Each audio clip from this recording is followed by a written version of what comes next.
The fall of Munda on August 5, 1943, marked the successful conclusion of the New Georgia Campaign during World War II's Pacific War. After weeks of grueling jungle warfare, U.S. forces finally overran the heavily defended Munda airfield, delivering a critical blow to Japanese defenses in the central Solomon Islands.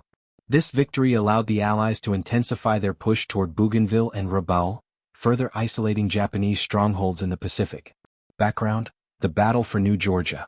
As part of Operation Cartwheel, the Allied strategy to neutralize Rabaul, the U.S. sought to capture New Georgia and its key airfield at Munda Point. The New Georgia campaign began on June 30, 1943, but the advance toward Munda proved slow and costly due to dense jungle terrain that limited mobility, fierce Japanese resistance including well-camouflaged bunkers and artillery, harsh weather conditions which created supply shortages and slowed reinforcements. The Japanese, commanded by General Noboru Sasaki, had entrenched positions, using machine gun nests, underground bunkers and counterattacks to stall the Allied advance. The final drive on Munda, August 1 to 5, 1943.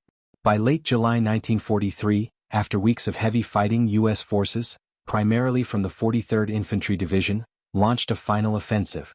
The attack was supported by artillery bombardments from U.S. warships and ground batteries, airstrikes from Allied aircraft targeting Japanese strongpoints, coordinated infantry assaults, overwhelming the last pockets of resistance.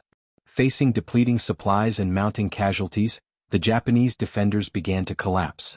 On August 5, 1943, U.S. troops secured Munda airfield, forcing the remaining Japanese forces to retreat into the jungle. Aftermath and strategic impact. The fall of Munda was a major victory for the Allies, but it came at a high cost. U.S. casualties, over 3,000 killed or wounded.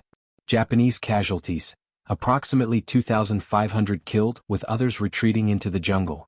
With Munda in Allied hands, the U.S. could now use the airfield to launch attacks on Japanese positions in Bougainville and Rabaul, further cut off Japanese supply lines, weakening enemy defenses in the Solomons, continue their island-hopping strategy, bringing them closer to major Japanese bases.